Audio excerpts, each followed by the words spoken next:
All right, guys, hello. One more time. This is the second try of getting Dжилл Бернард in our little initiative of interviewing different people and improvisers from all over the world, asking them specific questions about what they do and how they do, and maybe sharing some motivation with us while we're in a quarantine. Yes. Okay, my name is Nikita Menьшов, and this is Big Improv Studio, and we're going to try one more time live with Dжилл Бернард. Okay.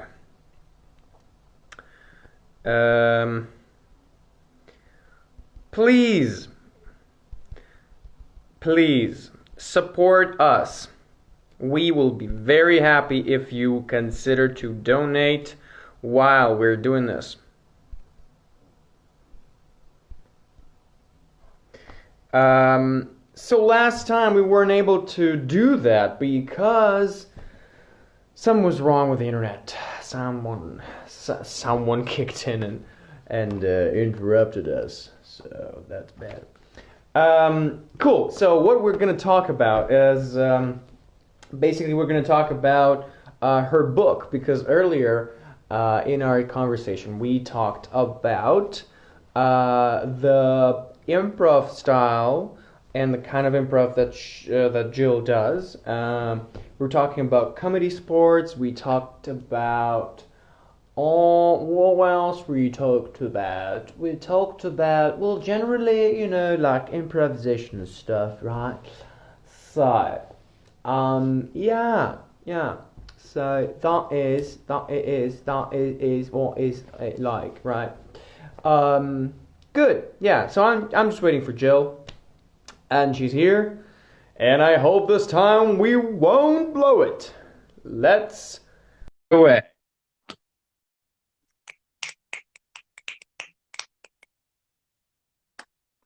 Hopefully, okay. Hey, Hello there, Dжилл again. how are you? It's been the same since we saw each other 4 hours earlier. So yeah, we've talked a little bit about what you do, and about an improv in Minneapolis and comedy sports, and we stopped. We stopped at the moment when we were interrupted violently. uh, and we started talking about the book. Yeah. Yeah. All right, cool. So I gotta say I love the book. And there are a lot of interesting hints and advices that you give there. Specific things that I would like to maybe double ask. This is a question not from me, but the question from Helena Jung from Seoul, who've met you, right? Yeah. And she's taking a And class from me right now. cool, online class? Yeah. Ah, nice. That's so cool. She asked how she went. I actually don't have any questions for Dжилл, but then oh wait, no, I have a question for Dжилл. So that vapapo thing. Can you explain what's a mongrel of Max Brothers and comedian Eric Morris, and how did you come up with this idea? Cool. Vapapo is a character toolkit for, the style of improv that I started in, and then maybe I still do. I stole a lot of it from acting school, because I think to make a character quickly, you just need one little thing to grab onto. So when I Yeah. say it's a mongrel of Eric Morris and Marx Brothers, the Marx Brothers, if you notice, each have something physical and also a prop that they use to define who they are. Like Groucho has his cigar and his posture, and that tells you about who he is. And then the Eric Morris is an American acting teacher who taught about motives, like using animals as influence. And I took that from him, and also just like what you do can influence who you are. And I put those ideas together because it's just a toolkit. It's just a collection of, it stands for voice, attitude, physicality or posture, animal, prop, and obsession. And the thought is if you grab one of those small things, you've got a character that you can play with for a little while. Two questions concerning that system. For me as a teacher, what is the difference between posture and physicality and animal? Because to me, it's the same physicality, right? You kind of like apply the animal behavior or like the posture and become an animal. Isn't that the same thing? Or do you see there's a difference? All of these tools overlap and will influence each other. For example, obviously, like you're saying, you can't pick an animal and not have a posture come along. But the reason there's 6 tools that I give is because something different cracked everybody. What's different about, like, when I say physicality and I'm talking about it with students, sometimes it means just changing your spine. And you don't have to connect it to anything else in the world, but just like putting your arm a different way. And that's really useful for a percentage of students. Now, when we do an animal, it changes more than your physicality. An animal has a different energy than a human being, a different sound, a different everything. So yeah, so physicality is part of an animal, but I would say it's only a small part. That's part of it. And then the other half is like, different students. Some students find the animal work very difficult and they get too intellectual about it.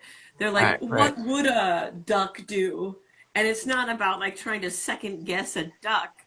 So if that doesn't help them, let's throw it out. And for that student, maybe I'll just say, lift your shoulders. Somebody lift their shoulders, and that character is so different from what they were doing. Yeah, cool. Because I wouldn't say that I came from acting background because I didn't really have like a certain school that I kind of like took as a system that I would proceed with. So it kind of like it threw me into the practice right away. So but the animal stuff, it was more of the is this happening again? Oh no. Let us reconnect. Okay. Jill left. She's going to be here.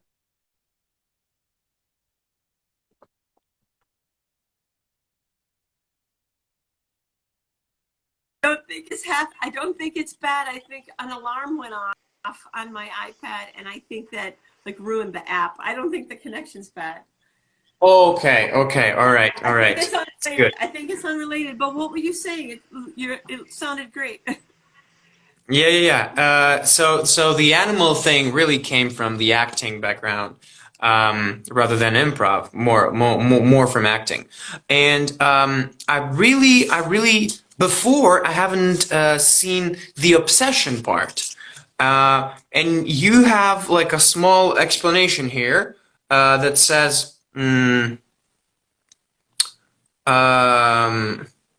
well, actually, let me not quote it. Let me just like ask why obsession is there, and why do you think it's important? Obsession is maybe, to be honest, the least useful in terms of practical application. I think since in the 18 years I've been talking about Vapapo, I can only think of 2 or 3 students for whom obsession was the thing that uncorked everything for them. But it is interesting to look at. My favorite example is, it's just to fixate the character on something, to have them be really, like all of their energy is in a single direction. So I like to do what we call the McDonald's scene, because we all know how the McDonald's scene goes. If you and I do a scene in a McDonald's, you're going to say, I'm going to say, hi, welcome to McDonald's. And you'll say, I'll have the number 2, please. But if you add an obsession onto that, like maybe the McDonald's worker thinks that the restaurant is about to explode. So they're like, "Hi, welcome to McDonald's. Can I take your order?" And that's a really interesting vibe coming from that character, an interesting energy. Oh, And then okay.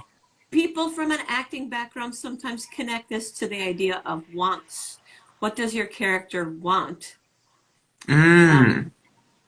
The problem I. I have, yeah, it almost never looks like anything. Like after Mhm. the scene, you say to me, "Oh, I was planning to take over the world," and I'm like, "Wow, it didn't look like that. It just, you know what I mean? Like it has limited effectiveness."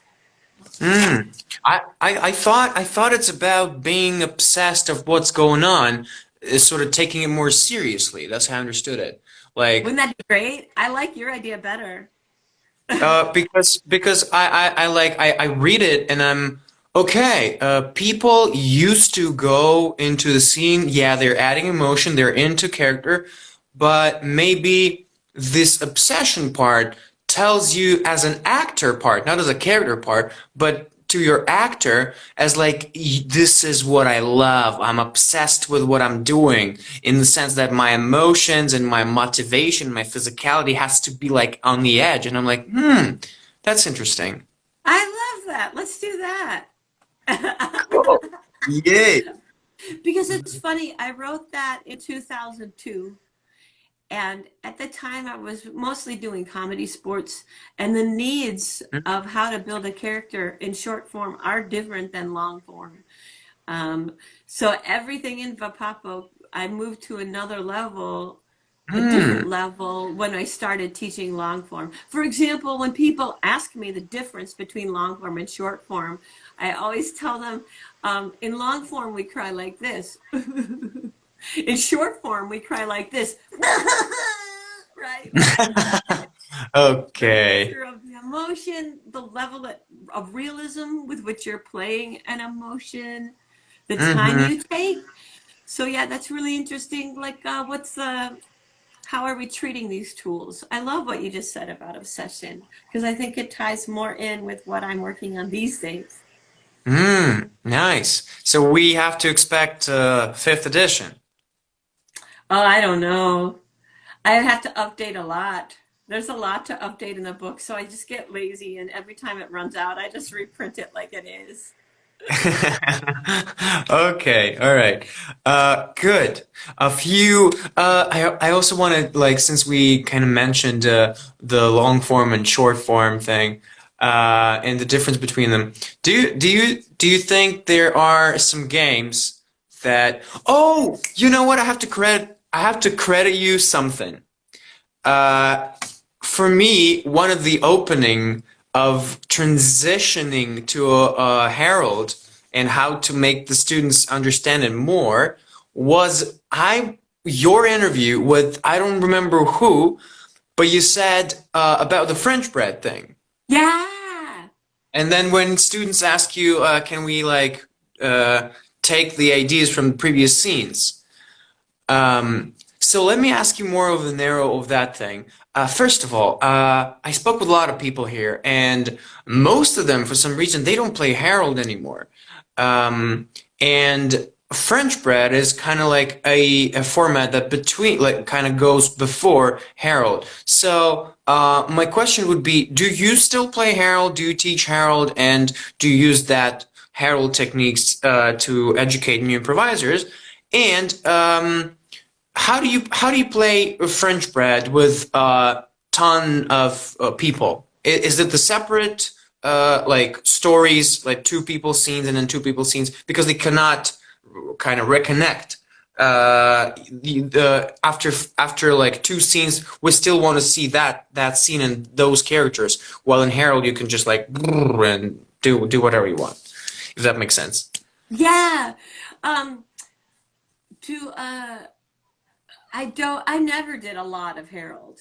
Hmm. Um, yeah, I never did a lot of Harold. I only did a little Harold. Um, and also when we opened as an improv school, there was only one other improv school, so we didn't want to overlap there one other long form school. and we didn't want to overlap what they were teaching, so we never taught the Herald on purpose. Now we might have to add it in, because they've stopped teaching to improvisers. They only do corporate trainings. But we teach Herald tools. Like a lot of our level 4 has Herald tools in it. For example, we spend a lot of time studying how to do the next beat of a scene, the beat 2 of a scene. That's a Herald tool. Of course, edits are a Herald tool. It's so funny when you get loosey-goosey, anything is a Herald. Like anything is a Herald. Which drives some people crazy and makes some people happy. And then in terms of making the French braid more like a Herald, when you do a Herald, it's easy to misinterpret what's meant by that second beat when we bring those characters back. We might not bring them back in a Herald. You're right. Some of the most fun Heralds are thematic based. So when we come back to scene 1, we're not coming back to that scene.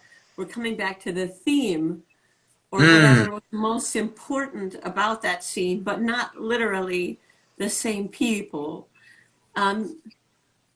You could do that with a French braid.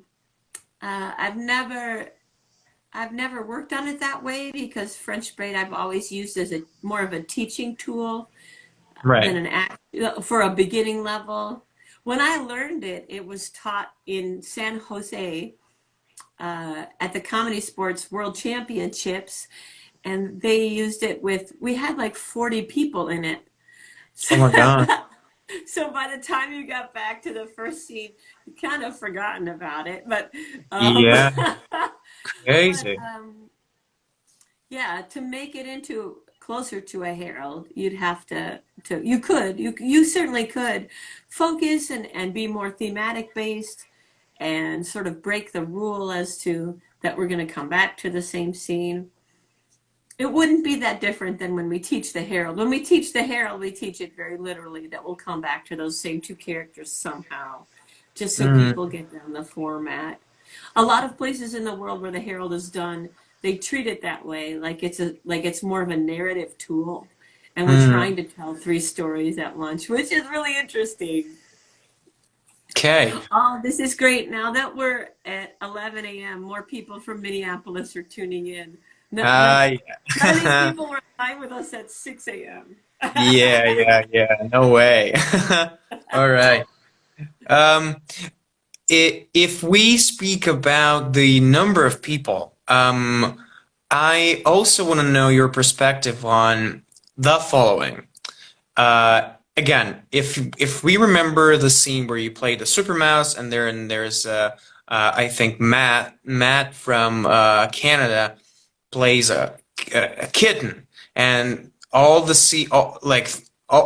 he did was like meow, and that's it. That was the whole bit of him. And if we have a lot of people who want to be on the stage, it is like being that little cat, being present in the scene and playing like 5%, but important 5%, versus taking the whole stage and grabbing the whole attention because there are 16 people or like 20 people or 25, and you kind of want to show how good you are. We want to have like your little spot.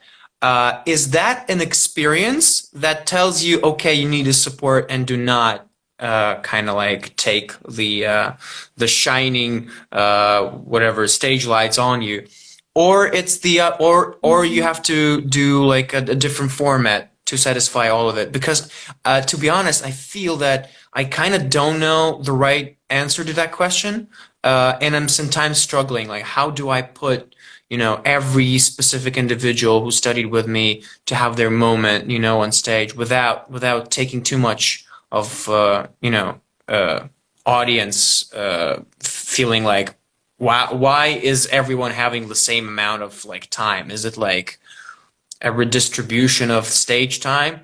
Because we don't want to do that, right? Yeah, you'll have to build a form that makes sense. I have a form that I do when I have 20 people that I need to put on stage. It's fun. It's called I Jump, You Jump. And everybody has a partner. And when, for example, Yuri comes into the scene, if he's my partner, I also have to come in. And if Yuri leaves, I also have to leave. It's good to help brave people be responsive, like to share their impulses with someone who doesn't feel brave. And you do get all kinds of choices, small choices, big choices. Like maybe one of the partners is a main character, but the other partner is a tree. But when we work on that form, we explain that there's going to be people who are just the tree, and that's fine, and that's cool. And don't worry, you'll have other shows where you're not just the tree. If you only have one show, I think everybody panics. Like we have a showcase at the end of our 10-week classes, and everybody panics. Yeah. Every time. So making sure that people know there's more than this one opportunity, and also picking a form that would make it successful, and also like giving them a chance to see what that feels like. There's a model that comes from the Annoyance Theater in Chicago called Meat, Potatoes, Garnish. When we're all in a scene together, some of us are the meat, the most important part of the meal. Some of us are the potatoes. We're important, but we're a side dish. And other people, just the garnish. They're just the little parsley to make it look nice. They're not a main character. And if everybody thinks they're the meat, it's no good. And if everybody's acting like garnish, it's no good either. You need it. Yeah. So what do you say to your students when you want them to understand that? Do you say that like don't there's a passage and maybe it refers to that it's always your turn. Is that what it is? Or again, it's like an experience thing where you realize, oh, I'm the garnish at this place. You know what's funny? When I wrote the book and when I wrote It's Always Your Turn, I was writing to the shy students. I wasn't writing to the bold students who hear It's Always Your Turn and they're like, yup, it's always my turn. Yeah. That's literally the first thought I had. Like, no, it shouldn't be told to the bold, the brave students. Yeah, so now when I talk about It's Always Your Turn, I take it to the level of it's always our turn and it's your job. Like you were talking about with obsession, it's always your job to be aware of everyone on stage. And if you don't get out on stage, that's my fault. That's my problem. Why didn't I make space for you? So we spend a lot of time learning to become aware of each other and making space for each other and letting that be an important part of what we do, that it's not my turn to shine. This isn't my showcase, it's our showcase. And I should be looking, I think a lot about, because I'm experienced, you know, I've been improvising for so long that I sometimes just focus on being the picture frame and letting you be the picture. How can I highlight my partner? I'm teaching a lot now. I'm teaching a lot now an idea called being a dream partner. That's all about how to really make your partner's dreams come true. So I'm not focused on myself and whether I'm shining. I'm focused on you and whether you're having a great time and your ideas are getting out. It's a little bit of a shift. And it takes a little bit of an opposite focus. Not everybody's naturally good at it, but we can do some mindfulness exercises that help people get a broader view and outside of their own panic mode of what's happening. Yeah. You know, this reminds me of one of my students. She'd be most of the time saying that, oh, well, these people are green in a way that, like, they're fresh. They don't yet have the knowledge to play the full scenes, and they're like, yeah, it's like all on top, not able to go into deep. And I always tell them, and her specifically, that I would love to play with a person with no knowledge of improv, and would try my best to make him or her shine, because that's also what would bring me joy. And it's a challenge, and it's something new. And I do agree that it comes with the time, right? With the experience. And now, as you said it, I'm thinking maybe I should not, require them and forcing the idea that if you're not good with playing with an immature improviser like the new one, then you're not a good improviser. Like, if you're a good improviser, you should be able to play with like every single person. It doesn't matter if he or she knows the rules of improv.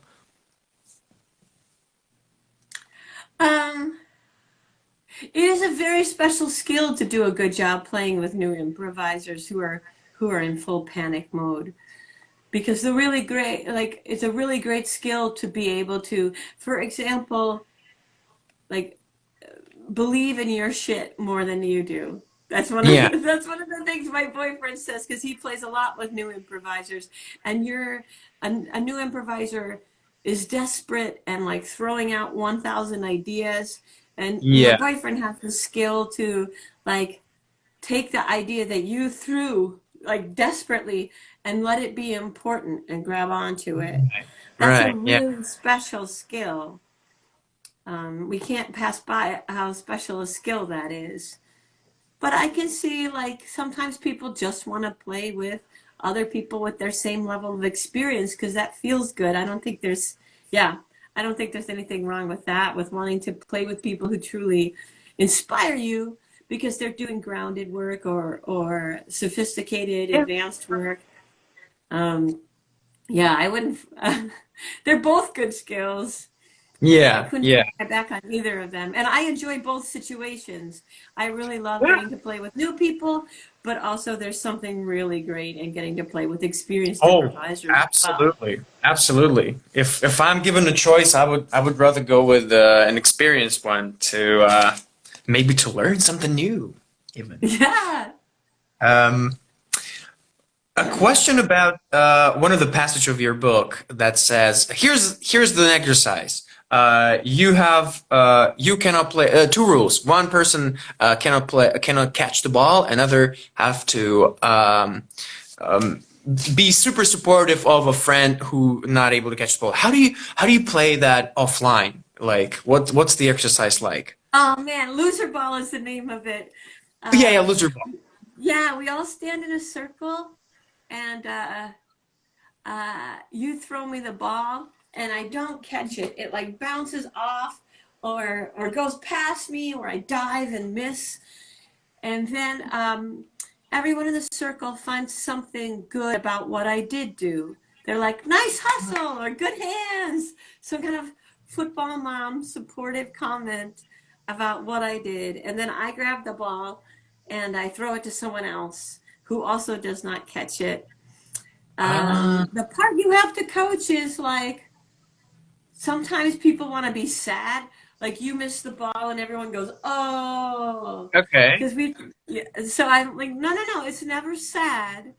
We're always excited. We're always enthusiastic, and we always find something good about what they did do. You didn't catch the ball, but wow, you did a cool spin. I see. And I find it useful at the beginning of a workshop, because we're going to be hopefully doing things that we've never done before. Hopefully doing new things. And so we should be able to fail at them without feeling crappy. And also, if improv is truly improvised, there can't possibly be a set goal. So whatever happens should be the right thing. So yeah, maybe you didn't catch the ball, but maybe something else good happened instead. Maybe we were playing forward reverse and you didn't go forward or reverse, but something else happened that was good instead. I want to train people to enjoy what really happens instead of what they thought was going to happen. Because if there's something that needs to happen, you should write a script and memorize it. Totally, totally. Yeah, that's so lovely. I knew a variation that I think did not explore that failure feeling enough. It was I failed. Basically, you stand in a circle, and one by one, everyone has to stand, make a step forward, and with all gracefully and cheerfully go, I failed or I lose, and everybody's like, yay, great, and they're cheering for that. And this version, maybe they're way different exercises, but I think that's cool that you notice what's good about that specific person not catching a ball. That's so interesting. In the other version, does anybody fail at saying I failed? Oh, come again? It seems like you successfully said I failed, so you didn't fail at the exercise at all. Yeah. The exercise you described, there's no actual failure. You succeeded. Yeah. You did the exercise the way they told you. Yeah. That's probably the sorry. That's probably practice. Yeah, go ahead. That's probably practice for if it happens later, we should have that available to us to be able to say, I failed. In Australia, they say, a stuffed up. I stuffed okay. up. I was going to say that the last time I did the I failed exercise was like in 2015. And probably because of that, I didn't remember specifically why I crossed it out, but now I found like something else to do. There's something really interesting in it because we're used to catching the ball. So people have to break their own brain to not catch the ball. Yeah. Last year I did the exercise with a bunch of soccer coaches, like football coaches. Oh my God. And they kept trying to coach each other, like on how to do it right. It was hilarious. They had so much trouble losing because they were trained their whole lives to win. We're all trained to catch the ball. So something happens inside of you when you don't. When you don't catch the ball, it feels very strange. Yeah, one of the I think in Russia this is so much part of a culture of that winning, of that never lose or be the best, and it's so hard. People like I'm trying to push the education for kids, and one of the reasons why I want to do it is because when kids graduate from school, they're unable to communicate with each other and understand that it's okay to fail, that you don't have to figure it out after the school. While there's so much pressure from the parents and from the educational system that you have to the best. So they're like confused and yeah, it's really important. That's one of the many reasons why I do improv is to hopefully open up someone's mind and he'd be like, yay, let's go have some fun. But it's funny when people play loser ball and the rest of the workshop doesn't match it, right? Yeah. Like there's a lot of improv workshops where the teacher's just telling you that you did it wrong. And like that you screwed up, and it's a really harsh environment.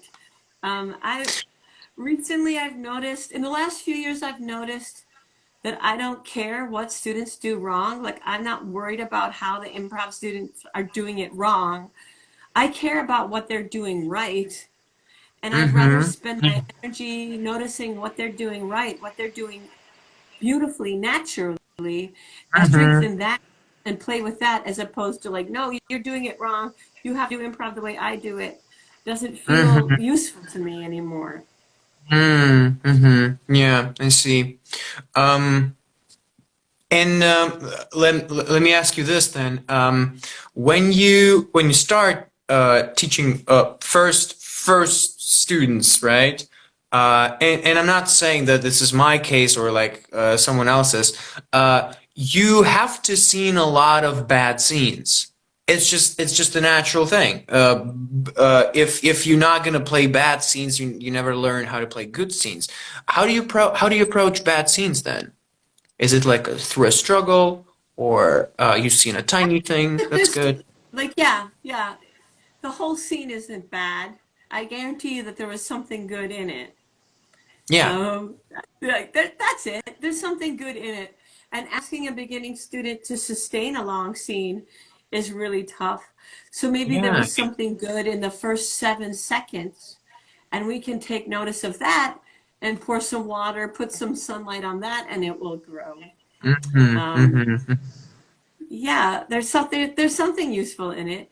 And sometimes it matters what we're practicing. If we're just practicing the shape of a scene, maybe it didn't matter that the content of the scene was not the best. True. Yeah. Maybe they practiced what we were hoping to practice today. Yeah. Yeah. Yeah. Yeah. It's true. Cool.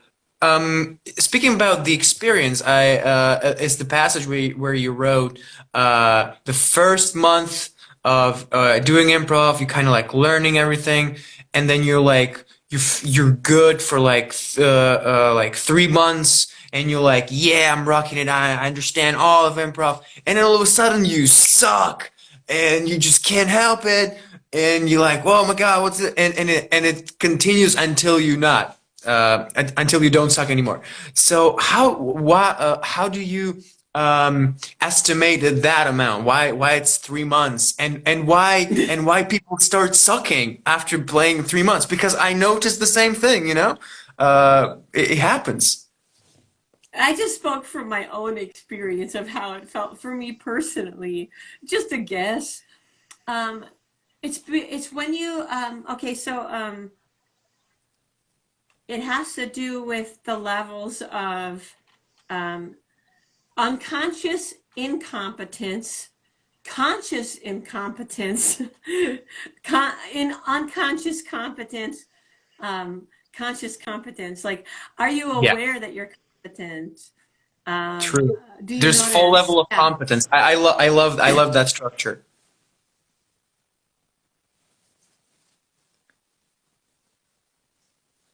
Another alarm, Jill.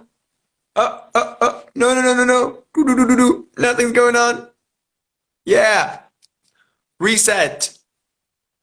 Mm-mm, mm-mm, mm-mm. Okay. You see, it worth talking to Jill again.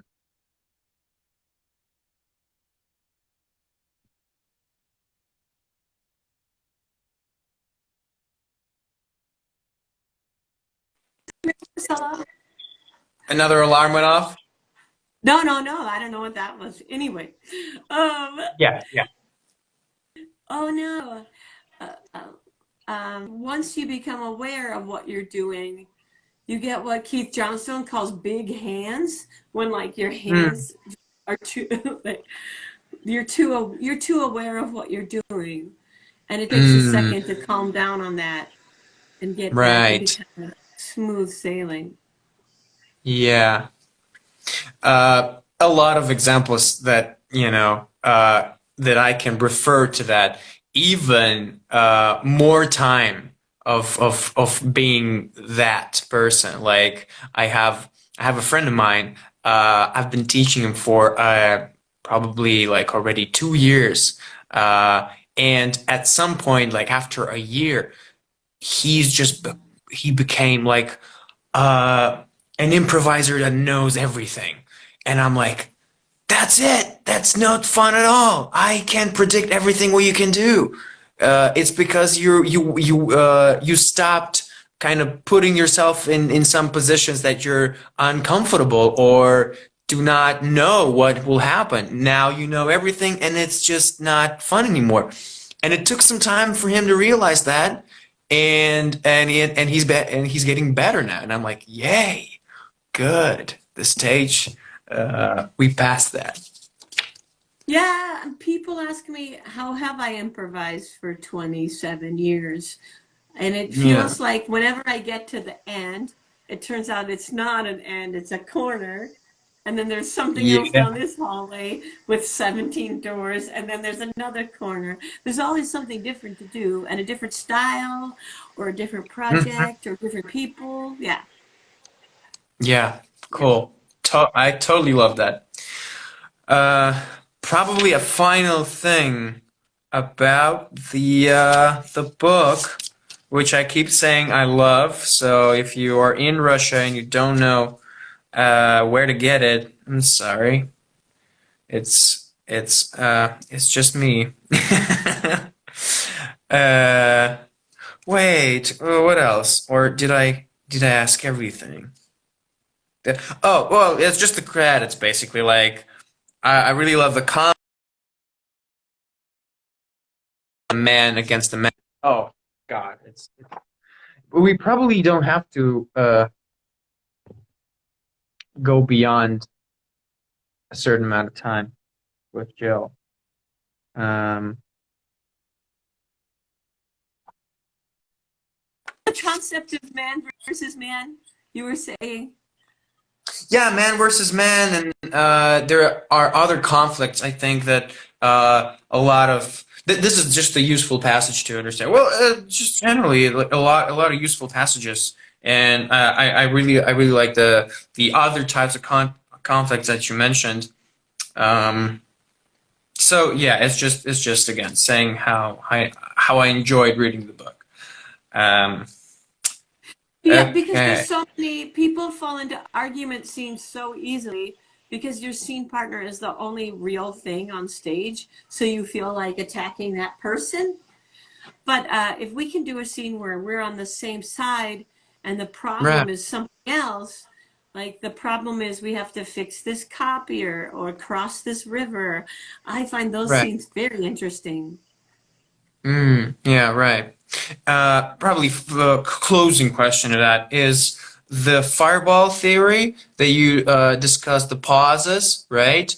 Um, do in practicality, does this work when you say to people that guys, the pause is either you doubt, either you've been told that you're not good enough, or and actually maybe you can explain it what you meant by the pause is the sound of real improvisation being replaced with something much more sensible.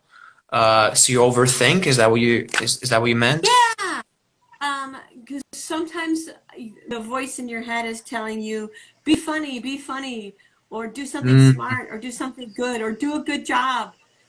Um, and I do find that we can replace that with some other impulse. Um, some people like to clear their mind, and that's more hmm. helpful for them.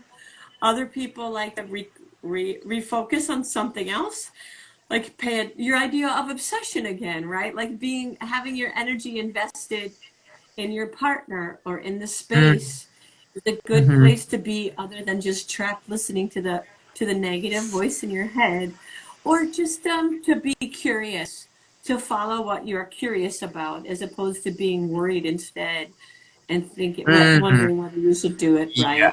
right. You can set people on a journey, on a mindfulness journey where they're thinking about something else. I have found some real effectiveness with that. But of course, I think of it now like when you improvise, you're under the water, you're really swimming. But there's always Hmm. going to be moments when you pop up out of the water because something catches your attention. Like somebody Hmm. in the audience drops a bottle, or you forget your character's name, or you wonder what time it is. Like you pop Yeah. up out of the Yeah. water. How quickly can you get back under the water and swim through the improv Mm. again is the question. Of course, we're going to pop up and notice something, or like Nice. have a moment of doubt, but can you get back into it, dive back down into the improv? That's what Right. to work on. Right. And here, I would really like to refer, as I now do with every improviser that I talk to, after the release of Middleditch and Schwartz, improv long form on Netflix. Have you seen it? Not yet. We were finishing up some other shows. I'm gonna watch it next. Cool. It sounds Because great. It sounds very fun.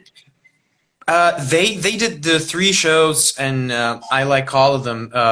And I think it's what we were talking about right now is the example of how they kind of like they popping up. They discussed that within the show. There was a show where there are a lot of characters, and they confused the names and the goals of the each of one of them. So then they had to do that move and go back again. So it's interesting, yeah. Everybody who loves improv, I think, would enjoy that.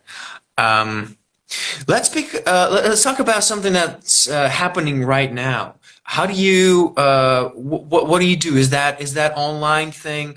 Do you do a specific class, or you just do rehearsal, or online doesn't work for you, or you working on a show? Because every like improvisers split on camps on that. So what's your thing on Yeah. that? I'm just finishing up a solo improv class, and I'm gonna do. I have a 1 hour improv class for beginners next Friday. I think that'll be Mm. fun because we normally do that in person. Um, Mm-hmm. I'm doing comedy sports online a lot, and my solo show is kind of online. I call it Dumb Machine instead of Drum Machine because I can't do the full show. It's just stupid, Okay. but it's fun Okay. anyway. I'm Um, sorry. I'm gonna get a charger because my phone is dying. Uh, and then I did a show last night Entertain with the the audience, kids. please. Uh, hey everybody, now that he's gone, what do you really think? Type in the comments like your real deepest secret. Like type in the comments like, do you want me to ask Nikita anything? Like, do you have any? Shh, he's back. He's back. Okay, he's back. We were talking about you while you were gone. Yeah, I heard. Okay. So Yeah. tell our secret. So improv online does work for you. It's a different thing. It's not the same. Mm-hmm. Um, but it has. I just noticed last night for the first time some of the great advantages. Like it, I have to focus only on you, for example. There's no audience reaction. So I'm entirely focused on there's nothing else to turn to. Oh no, I'm frozen again. No, you're here. God I can damn hear it. you. Um, I can hear you. You stuck? Let's refresh it. It's fresh. We sometimes do the refreshing part. I love chocolate, Raven Rider. I love chocolate as well, so much. I bought 3 pieces of chocolate just before the interview. 3 whole. How do you call that? The chocolate. That's not the box, like the whole.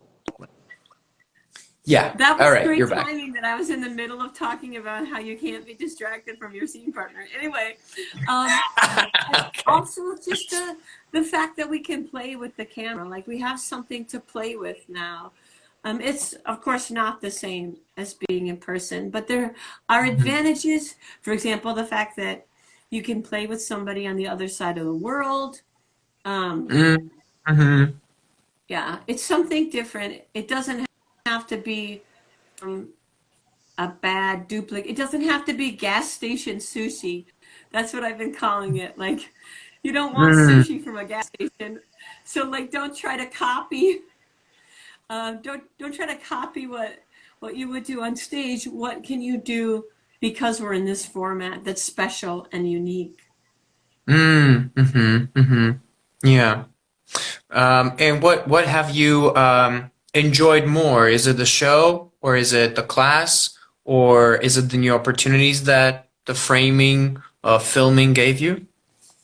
Honestly, teaching a class is the first time I felt normal during this whole shutdown. Um, Mm, like I was really able to lose myself, and we were just doing improv. We were just talking about improv, and that felt really wonderful. For like mhm, 2 hours, we got to put a pause on the world outside and just be improv nerds again, and that felt amazing.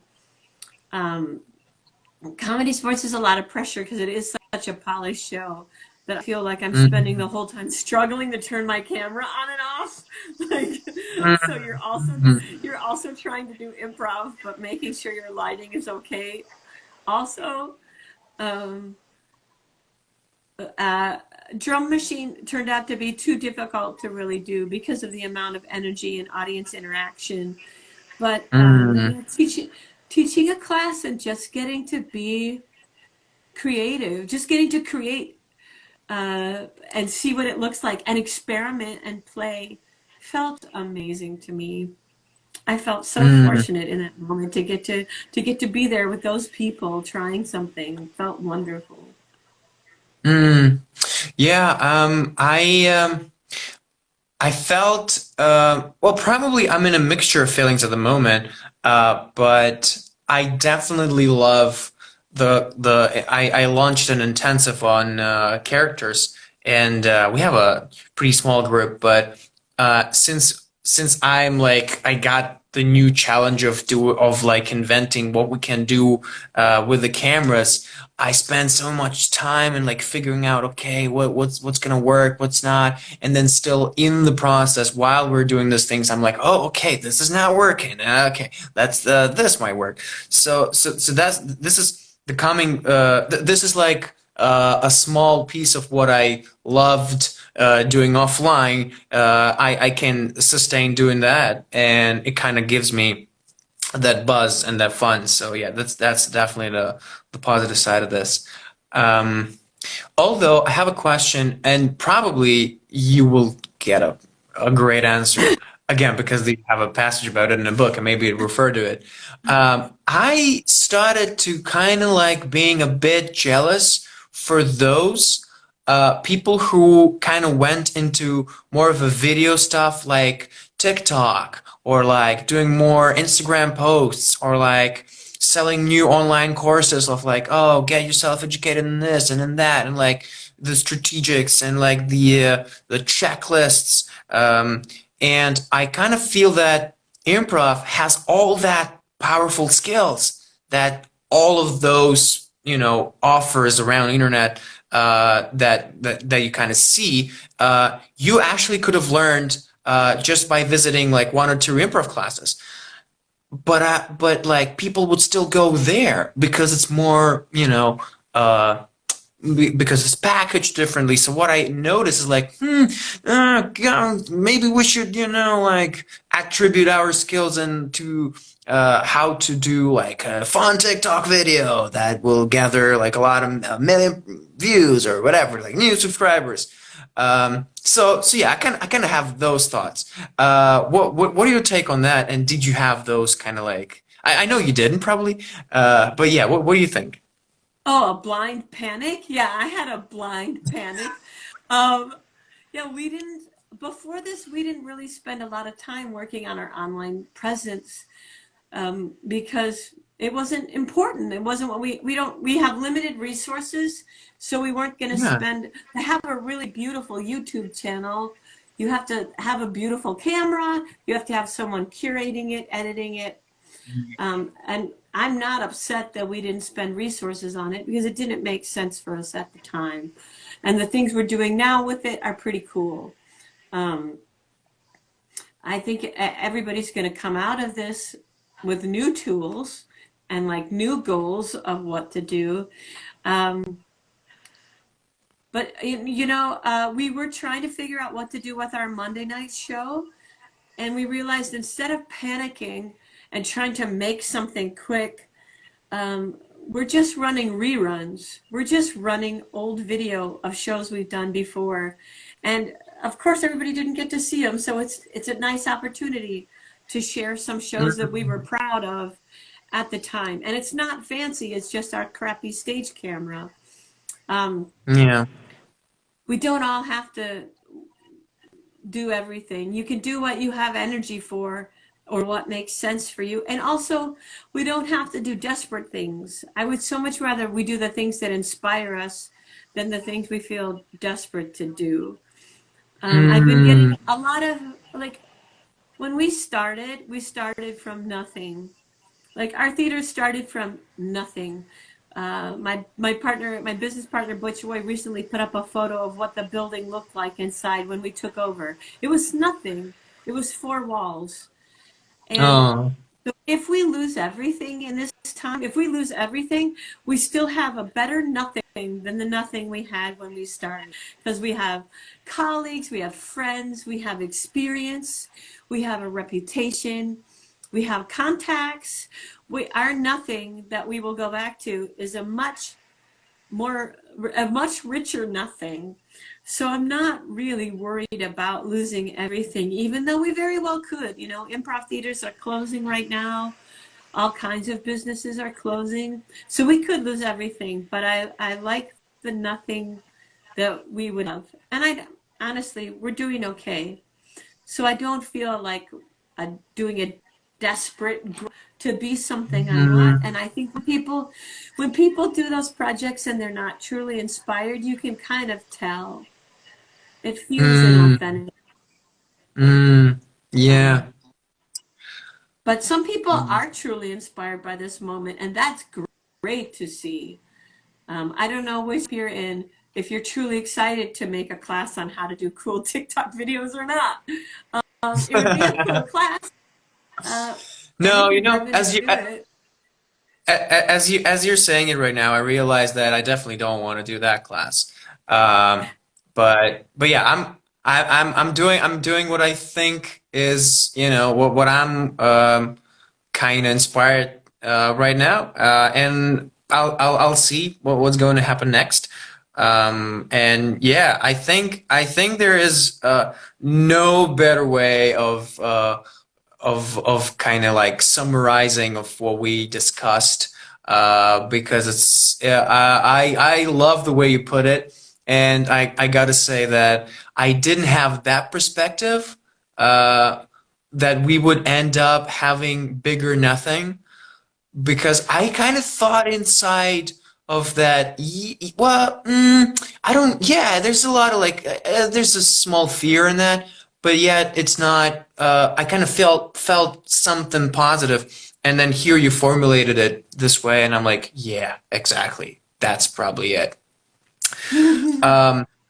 So I think we have 1 minute left.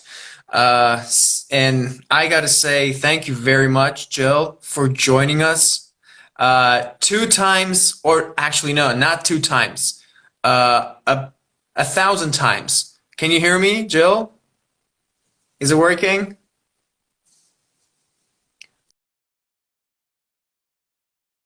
Let's do it again. We gotta finish this up. We gotta finish this up with a huge congratulations. Guys, while the Jill is joining us, if you like what you saw, if you want to support us, want to support our class in the future, please consider to support us and donate. The link is is.gd/Big Improv Studio. We are doing things online now. Jill, can you hear me? Yes. I want to thank you very much for this thousands of efforts of joining back and forth, back and forth, back and forth. I think you're going to still be the record holder for waking up at 6 a.m. For making this happen. Unbelievable amount of energies coming from you through the screen.